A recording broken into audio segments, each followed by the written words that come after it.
So what a week one of college football. And even though week one isn't complete yet, as Georgia Tech and Clemson are set to play this evening, we have several games we need to get into. And speaking of, be sure to join us this evening, 5 p.m. Central Standard Time, as we recap all the drama from week one. And you all voted Georgia-Oregon as the game of the week, and that's going to be the game we kick off the live stream with this evening. I'd love to see you there. But right now, there's another game in the SEC I want to talk about, a game that I was really interested in seeing, a game that provided us a major upset as Florida downs top 10 Utah, as Utah was a team many expected to maybe make a run at the college football playoffs. Today, we need to talk about why this is such a huge win for Billy Napier and the Gators. But before we can, as always, y'all know the drill. I need to hear from you. Hop down to the comments, Y for yes, N for no. Are you surprised Florida pulled the upset? And let me know what you're thinking.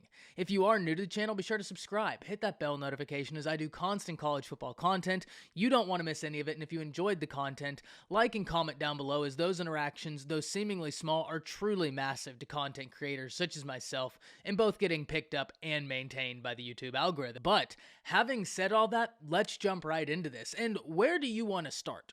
Because there are so many different angles we can look at this Utah-Florida game at. Whether we look at Florida's offense, Florida's defense, the events that actually transpired, Billy Napier and the calm through the storm that he was, there's a lot for us to get into. So let's start with the obvious, and that's Anthony Richardson. Because this was an individual that even going back to last offseason, I had my eye on. Florida fans that have been around this channel for quite some time, you'll remember I kind of had a bit of a hot take last March in 2021 when I said Anthony Richardson is a dude I think Florida fans need to really familiarize themselves with. I think he's got an incredibly high ceiling and he just needs the opportunity to develop.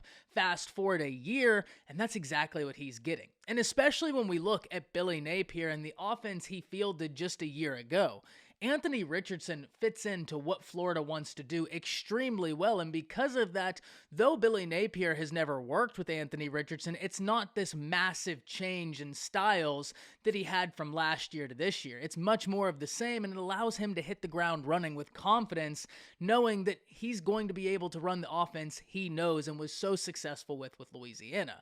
But Anthony Richardson still had an incredible performance, going over 100 yards through the air and 100 yards on the ground, and he made big play after big play to keep this Florida team in the game. This is something I'm going to be keyed in on for the rest of this year. What does Anthony Richardson's development look like? Because if we look at him from a physical standpoint, he's got all the tools you could ever want. He stands 6'4". He's got a huge arm, and he's incredibly athletic. If all the things come together, this is going to be a guy that could really adversely affect a lot of games for the Florida Gators. And look, to be completely transparent, I already expect him to do so. He had a great game against a team, many including myself were watching as a team that could possibly win the Pac-12. And depending what happened, would be a top team at the end of this year. Fast forward to Saturday, and Florida was tested. The game went down to the wire, and at the end of the day, that's exactly what you would want. That's almost best case scenario, that the Florida Gators walked into a situation as the underdogs against a top 10 team, took them to the wire, faced adversity, had a fumble when your drive was starting off really well to start the game, and it almost derailed the Florida Gators for a little bit, but yet they responded. That's why I brought up Billy Napier being a calming force through the storm. You have that fumble which derails a great drive. Utah goes down and scores, but yet you stay in the game, and I think that's an incredibly powerful thing for Florida to be able to take and continue to build off as the season continues. Because it's one thing to face an opponent that you're just using as kind of a tune-up game. There is something to be said for that. It is a great way to get your team acclimated to the season and ready to hit the ground running. But in my opinion, facing a team that's going to give you adversity, that's going to test you, and that's going to really show you who you are as a football program from day dot, from week one, is a great way to make sure your football team is where you think they are. And right now, we know that Florida, though not playing a perfect game, was able to respond because they never gave up. They showed supreme heart. In week one, if you're looking for perfection, I honestly think you're looking for the wrong things. The things we should be looking for is tenacity, heart, and want to, all of which the Florida Gators displayed. And we can talk on and on and on about Anthony Richardson, but look, the running back position looks like it has some really intriguing pieces to it. The wide receiver position is one that I'm really going to be interested to see how they continue to develop during the season. They'll continue to develop as well as Anthony Richardson's passing game continues to develop, but all the tools are there.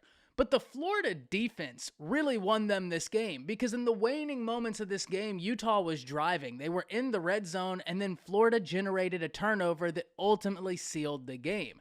And throughout the entirety of this game, Florida's defensive front was able to get pressure on Cam Rising and able to affect the game in a positive manner. But still, through all of that, just like you would expect out of a veteran, well-coached team, which is exactly what Utah is. They have a lot of veteran pieces on that team, and Kyle Whittingham is a great coach, and every year you can expect Utah to be a disciplined team, and that was no exception on Saturday.